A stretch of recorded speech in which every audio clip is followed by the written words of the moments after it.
Hello everyone, welcome to Toyeen Talks. Wow. How are you doing? Anyway, checking koko kin now. Ẹ̀yin èèyàn gidi, èèyàn pàtàkì. Thank you all for watching. Thank you for following us. And if you're new here, we say you're welcome. Thank you for joining us.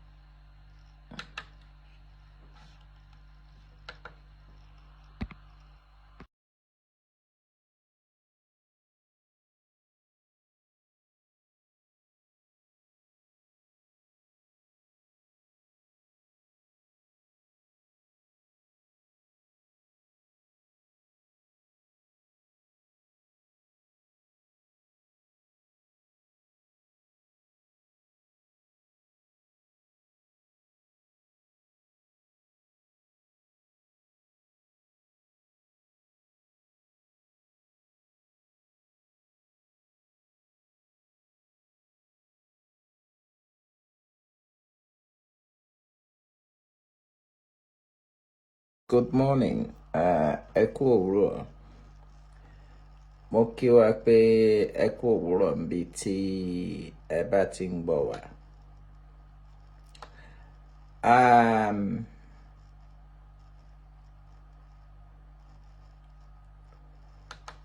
Ọmọ.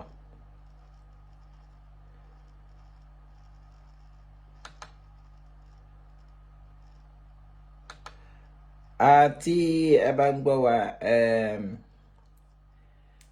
ẹ máa bá wa share sí fún àǹfààní àwọn tí wọ́n á join ní chat.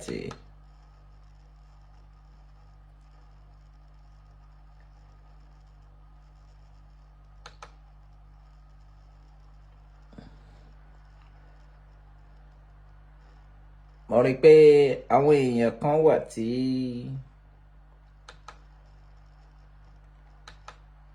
kódà wọn ń ṣe Muslim. A ní a fẹ́ wo nǹkan tí Akewuegbagold sọ. Wọ́n ní nǹkan tí wọ́n wí ni pé wọ́n ní àwọn rí bẹ́tà àfáà láti lọ gbọ́. Lórí ibì kan lèmi dẹ̀ wà. Mo ní àwọn tí wọ́n ń pera wọn ní àfáà yìí, mo ní wọn kì í ṣe àfáà. Torí wọn ò dúró ní dúró ibi tí àfáà, ibi tó yẹ ká bá àfáà. Nígbà tá a bá ń sọ, á dàbí ìgbà tó jẹ́ pé bóyá àfáà máa ní ó ń ka kéwú. A ní wọn kì í ṣe àfáà. Waziri máa ní kíní kan ní. A ní wọn kì í ṣe àfáà. Akewuegbagold tó bá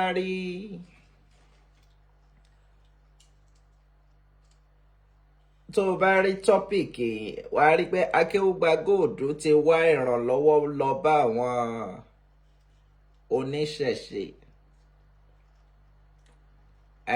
Akewuegbagold, Kùránì Akewuegbagold tó Akewuegbagold mọ́. Ṣùgbọ́n Akewuegbagold believe pé oníṣẹ̀ṣe ló lè ràn òun lọ́wọ́ lórí ọ̀rọ̀ tí ó wà lẹ́yìn. Ọ̀rọ̀ owó náà ni wọ́n ń fà. Tó bá wo ọ̀rọ̀ náà, wà á rí pé ọ̀rọ̀ tó ò ṣe é fà ni. Kí ni wọ́n ń fà gan-an lórí kíni? Ṣùgbọ́n Akewuegbagold sáré ẹ̀yin kan ẹ máa bọ̀, ẹ̀yin àfáà ẹ máa bọ̀, ẹ̀yin oníṣẹ̀ṣe ẹ máa bọ̀. Ó wá gbé nǹkan kan wọlé, ó ní ẹ̀rí pé àlàáfíà ilẹ̀ Yorùbá mò ń wá. Tó bá jẹ́ bẹ́ẹ̀ ẹ máa bọ̀, àlàáfíà ilẹ̀ Yorùbá. Ó ní Akewuegbagold gan ti ń ṣe yahoo. Ẹ jẹ́ ẹ bá wa share aṣọ yìí, ẹ bá wa share.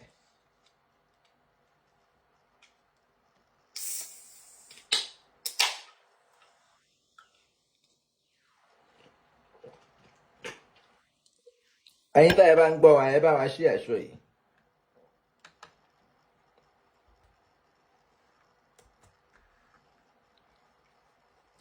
So láì ní a bẹ̀rẹ̀ láìpẹ́ yìí. Oh, okay.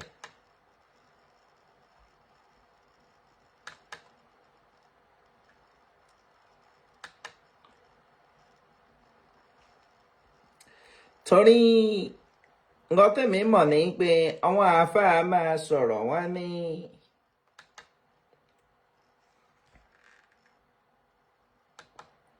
ọ̀nbọ̀.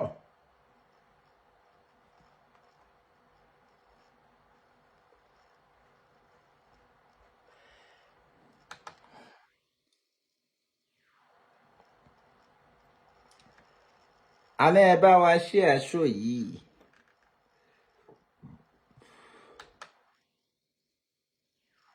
Okay.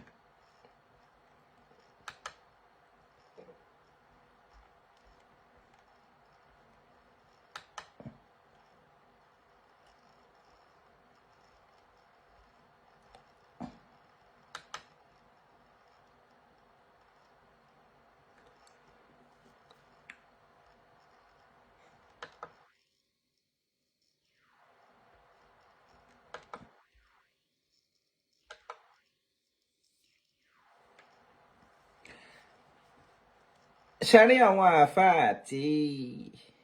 àáfàá ìgbà, àwọn àáfàá tí wọ́n wà níta ń sìn,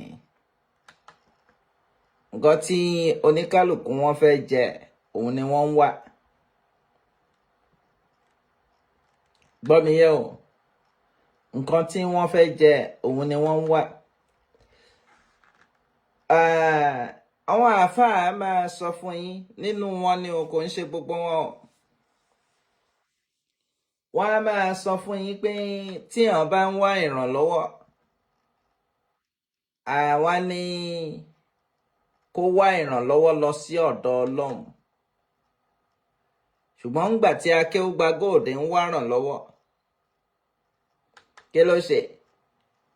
Ó wá lọ sọ́dọ̀ èèyàn.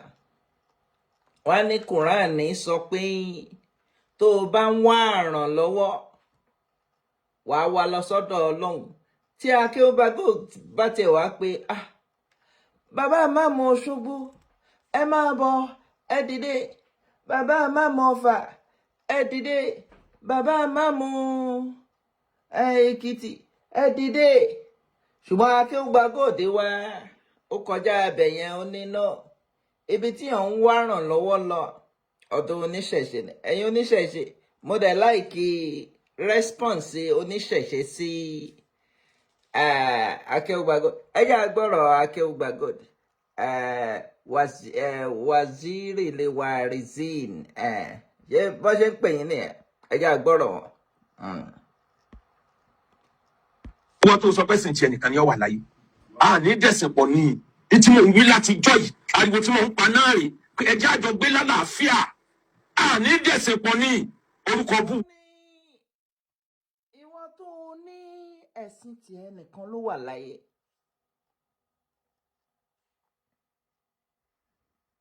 Ó ní àní Kùránì tí Akewuegbagold gbé dání kì í kà á. Tó bá ń kà á, tó bá rí tó ń kà tó ń ṣe wáàsí, kì í tẹ̀lé. Máa gbọ́ nǹkan tí mò ń sọ o.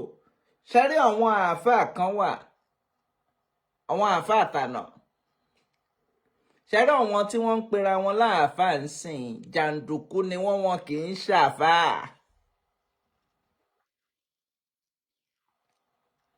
Ìwọ imagine irú ọ̀kan lọ́mọ yẹn náà kí ẹ máa pera ẹ̀ láàfáà. Kí ni ìyàtọ̀ náà Akewuegbagold àtọ̀kan lọ́mọ? Wọn kì í kà á, wọn kì í tẹ̀lé nǹkan tó wà nínú ẹ̀. Èyí tó kéré jù, ká sọ pé èyí tó kéré jù nínú nǹkan tó wà nínú ẹ̀, òun ni pé wọ́n ní tí èèyàn bá ń wá ràn lọ́wọ́, kó wá lọ sọ́dọ̀ Ọlọ́run. Akewuegbagold wá ràn lọ́wọ́ lọ sọ́dọ̀ Ọlọ́run. Wọ́n máa ń sọ fẹ́yìn ni tó bá gbàgbọ́ Quran, ṣùgbọ́n wọn ò ń tẹ̀lé. nǹkan táwọn ń kà fún yín wọn kì í ṣe kí ni wọn ń tẹ̀lé. ó bìlíìfù ń pé ẹni gbéyàn lọ sí court òun ló gbéyàn lọ court o máa wo propaganda yẹn o lẹ́yìn tó gbéyàn lọ court blogger yẹn ọ̀kan lọ́mọ ìyẹn tún wá ń jáde pé ẹni yìí gbọ́dọ̀ ṣẹ̀wọ̀n ni the same person tó gbéyàn lọ court tún wá jáde pé mo nídìí ìrànlọ́wọ́ ẹ wá bẹ̀rẹ̀ irú ìrànlọ́wọ́ wo ló tún ni ṣé bó ti lọ court. The same person tó ní òun nídìí ìrànlọ́wọ́ yìí bàbá àmáàmù Ìbàdàn ó pè wọ́n ó pe gbogbo wọn pé òkè kí ni nǹkan tó ń ṣẹlẹ̀ ẹja yanjú ẹ̀. arákùnrin yìí kódà ó tún wá parọ́ sórí pé ó tún parọ́ kò ń ṣàfà.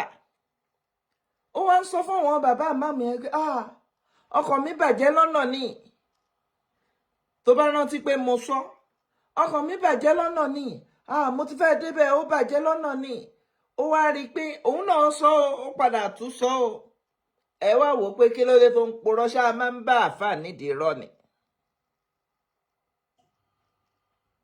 ṣáà máa ń bá àáfà nídìí irọ́ máa gbọ́ ọ̀rọ̀ Akewuegbagold lọ. wọn fún Akewuegbagold ọmọ Akewuegbagold agbẹnusọ àwọn kèfèrí pásítọ̀ Akewuegbagold ẹlòmíín ní ìsọdẹ́sẹ́lú ní kọ̀mẹ́tì ó ṣe ń bẹ̀ ń bò jẹ́ pé bísínẹ́sì ni gbogbo wọn fẹ̀sìn sí kì í ṣe torí ọmọ náà fi ń ṣẹ̀sìn kódà. ṣọ́rọ́ ọ̀rọ̀ Akewuegbagold sọ ń bè pé bísínẹ́sì ló ń fẹ́ òun gangan wà lára àwọn tó ń fi ẹ̀sìn náà ṣe bísínẹ́sì.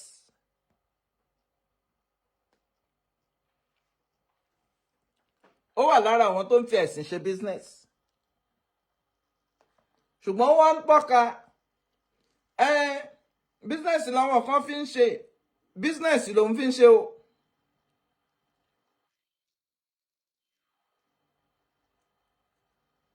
má gbọ́ lọ. nítorí ariwo tẹ́ ń gbọ́ lẹ́nu ọjọ́ mẹ́ta yìí tí ń pọ́ ọmọbìnrin kan ó ń bú mi tí ń sọ gbogbo tí ọmọ nípa mi wàláhì mo fi sàárè mi búra irọ́ ní gbogbo ẹ̀. yẹ́rì ó tún pe wàláhì ó tún pe wàláhì pé òun fi sàárè òun búra pé rọ́ ni nǹkan tẹ̀mí mọ̀ ó ní rọ́ ni gbogbo ẹ̀. ṣé ẹ bèrè lọ́wọ́ Akewuegbagold ṣé mo ò dá sí ọ̀rọ̀ òun àti Commonwealth lórí ilẹ̀ tó talẹ̀ tó kówó lẹ̀.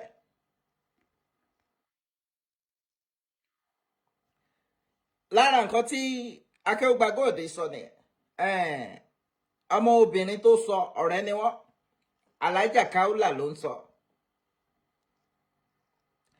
ẹ bèrè lọ́wọ́ Akewuegbagold pé ará London obìnrin wo ni ó wà ní London tó yẹ pé ará London ni tó lù ní jìbìtì abẹ́ ṣérọ́ ni.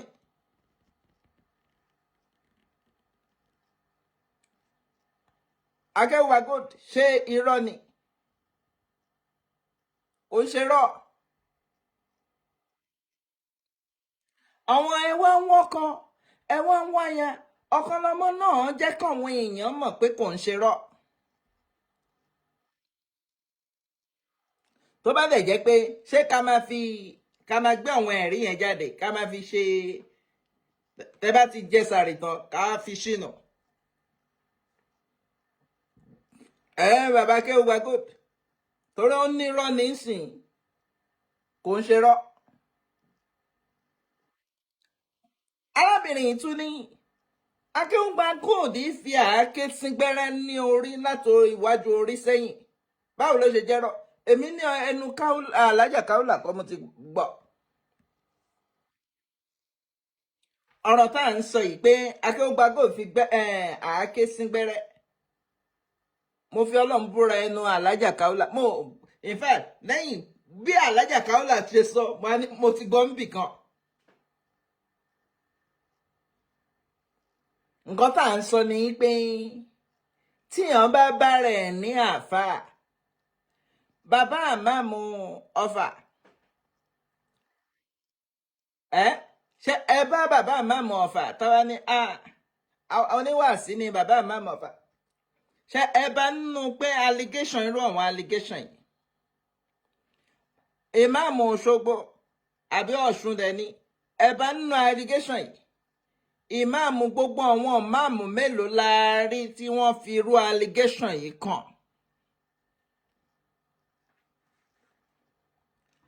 mò ń pè ẹ́ sí làákàyè ni o Alhaji Muyideen Bello nígbà tí bàbá yẹn wà láyé ṣó o bá irú ẹ̀ nínú allegation yẹn kí ló dé tí wọn ò parọ́ mọ́.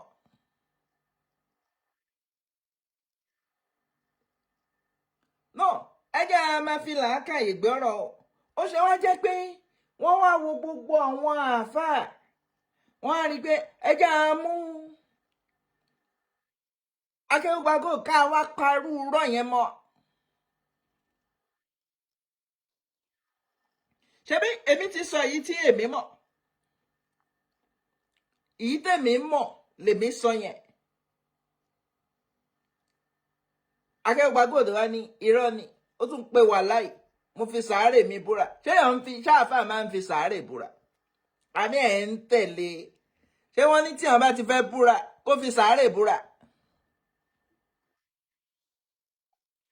ẹgbẹ́ ẹ̀yin àfà yòókù ṣé nínú ẹ̀sìn Islam wọ́n ní tí wọ́n bá ti fẹ́ búra kó fi sàárè búra ẹ rí i pé kò ń ṣàfà ẹ máa gbọ́ lọ. ó láwọn tí wọ́n tì í mi nítorí gbogbo kí n máa sọ pé léyìí irọ́ ni mo fèsì ọ̀rọ̀ nu tí n bá ti mú ní kọ̀ọ̀kan ìsinú mi ò fèsì ọ̀rọ̀ àmọ́ mo fẹ́ ká yọ ọmọ kí ló ṣe. nígbà tí wọ́n fi allegation sọ pé Akewuegbagold ó ṣe báyìí o Akewuegbagold òun lá ìdí ọmọ lọ́mọ Akewuegbagold gbogbo obìnrin lẹ́tí láti tán ẹ wá ní kò ń ṣèṣì ẹni irọ́ ni ìyẹn ò ń ṣèṣì kí ló máa pè à ń gbọ́. èmi wà lára àwọn tá a jọ ja ogun ẹni tó bọ́ sórí íńtánẹ́ẹ̀tì tí ń yẹ̀yẹ́ gbogbo àwọn afá wa tí ń ṣépè fún gbogbo àwọn afá wa tí ń àtàkì àwọn oníṣẹ̀ṣe tí ń sọ pé. Akewuegbagold ìdí tèmi fi máa ń wò ó pé àbòsí pọ̀ púpọ̀ nínú lára púpọ̀ nínú ẹ̀yin àáfàá kan ni pé ó ní ẹni tó ń yẹ̀yẹ́ gbogbo àwọn àáfàá wa ní àná nígbà tí Akewuegbagold sọ pé ó ń yẹ̀yẹ́ gbogbo àwọn àáfàá wa ṣé Akewuegbagold ò sí lẹ́yìn àáfàá Saidi. màá gbọ́ lọ ó ní ó ń yẹ̀yẹ́ gbogbo àwọn àáfàá wa ṣé kò sí lẹ́yìn àáfàá Saidi.